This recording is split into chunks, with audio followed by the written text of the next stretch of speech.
अपना मूड ठीक करो। ये मूड एक शर्त पर ठीक होगा। ये बड़ी अच्छी बात कही आप। जब शाम को तुम मेरे साथ चलोगे। कहाँ जाना है? भैया के घर रहने के लिए। रहने? वो क्यों? हम कौन सा पूरी जिंदगी वहां रहने के लिए जा रहे हैं, 2-3 दिन में वापस आ जाएंगे। भाभी वैसे भी कह रही थी कोई रस्म होती है। सवाल है तेरे पास कोई और रास्ता है?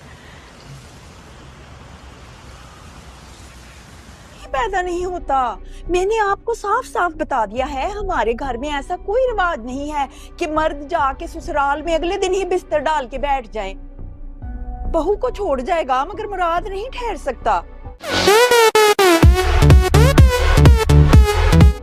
एक आंख नहीं भाती मुझे वो। समझ रहे हो?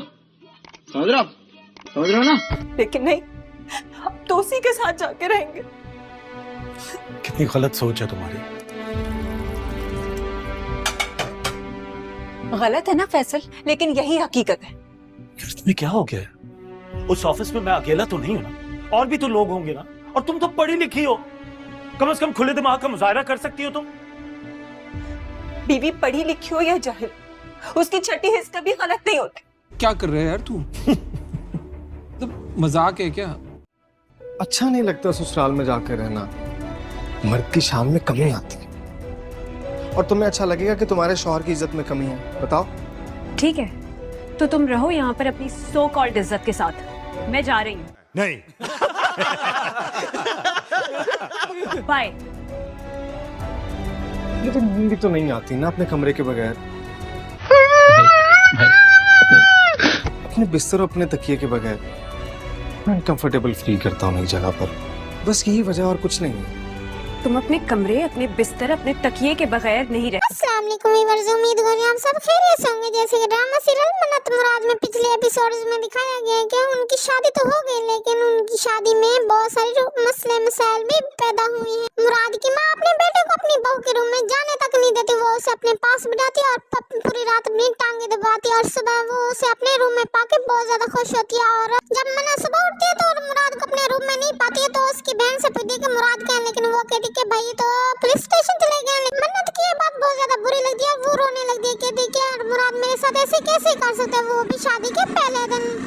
मन्नत के मैं भी उसके बड़े भैया को सारी रात नींद नहीं आती, वो सारी रात परेशान रहते हैं। सुबह उठ के सुबह उसे मन्नत को कॉल करने लगते हैं उसके आदिल भाई और उसकी भाभी से समझा, उसके बड़े भैया को समझाते हैं कि बड़े भाई ये क्या कर रहे हैं, सुबह सुबह मन्नत को परेशान कर रहे हैं, आप कॉल ना करें। मुराद घर से तो चला जाता, लेकिन रास्ते में अब अपने दोस्त को कॉल कर दे, कहते कि मैं पुलिस स्टेशन के बाहर, मुझे वकील का कॉन्टेक्ट नंबर दो। लेकिन उसका दोस्त पूछ दे तो अपनी शादी के दूसरे दिन पुलिस स्टेशन क्या कर रहे हो तुम, मन्नत तो तुमसे नाराज होगी।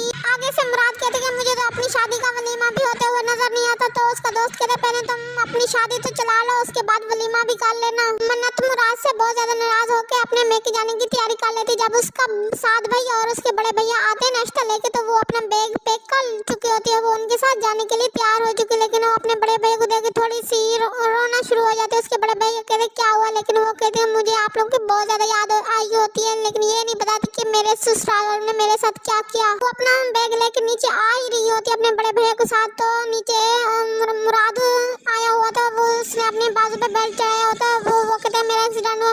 मन्नत उसे देख के घबरा जाती है और सब कुछ भूल जाती है, लेकिन मन्नत के बड़े भैया और मुराद की अम्मा को ये बात बिल्कुल पसंद नहीं आती कि वो दोनों एक दूसरे के साथ खुश है, एक दूसरे की केयर करते हैं। जब मुराद अपने कमरे में चला जाता है तो मुराद की बड़ी बहन अपनी माँ से कहती है आप देख लिया, आप बेटा और बेटे को मैं बहुत ज्यादा फर्क कर दी थी, आपकी बहू अपने आपके बेटे को लेके अपने तरह अपने रूम में चली गई है। लेकिन उसकी माँ बहुत ज्यादा परेशान होती है और मन्नत के बड़े भैया जब घर जाते हैं तो बहुत ज्यादा परेशान होते हैं, उदास होते हैं। तो उसकी भाभी पूछती क्या हुआ, कहते हैं कि मन्नत अब पराई हो गई है। इधर मुराद की छोटी बहन मन्नत के छोटे भाई साद को पसंद करती है, उससे शादी करना चाहती है, लेकिन वो अभी तक उसने अपनी मोहब्बत का इजहार नहीं किया होता। मन्नत और मुराद का जब वलीमा हो जाता है, वो दोनों अपने रूम में आते तो एक दूसरे से बहुत सारी बातें करते हैं, एक दूसरे के साथ खुश होते हैं। लेकिन उसकी माँ और उसकी बहन कहती है मन्नत कितनी चालाक है, उसने मुराद को इतनी जल्दी अपने काबू में कर लिया। लेकिन मन्नत को ये पता चल जाता है कि मुराद का एक्सीडेंट नहीं है। वो कहते हैं कि नाटक बंद करो, तुम झूठे इंसान हो। लेकिन मुराद उसके कदमों में बैठ जाते, कहते हैं कि मैं झूठ तुमसे मोहब्बत करता हूँ, तुम्हारे पास आने के लिए सब कुछ किया है। फैसल की बॉस फैसल को बहुत ज्यादा पसंद करती है, उनके घर तक आ जाती है उनके लिए गुलदस्ता और गिफ्ट्स लेके।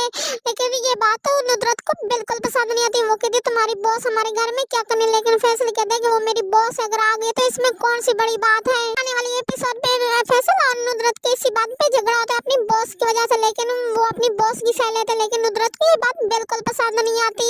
मन्नत की भाभी अब बड़े भैया की शादी करवाना चाहती है, लेकिन इस बात के लिए बड़ा भैया मानेगा ना तब उसकी शादी होगी, लेकिन अभी तक उन्होंने सोचा नहीं है। लेकिन आने वाले एपिसोड्स में मुराद की बड़ी बहन और मन्नत के बड़े भैया की शादी हो जाएगी। आने वाले एपिसोड्स में मन्नत मुराद से कहती है कि तुम मेरे साथ मेरे मैके चलो, लेकिन मुराद कहते ये मेरी इज्जत का सवाल है, मैं तुम्हारे साथ नहीं चल सकता। लेकिन इसकी वजह उसकी माँ होती है, उसकी माँ नहीं मानती। मन्नत के दिल में अपनी माँ के लिए नफरत पैदा नहीं कर सकता था, इसलिए खुद इनकार कर दिया। लेकिन ये बात मन्नत को बहुत ज्यादा बुरी लगती है, लेकिन वो नाराज हो गई, फिर चली जाती, कहती कि अब तुम अपने रूम में रहो, मैं मेरे पास आने की तुम्हें जरूरत नहीं है।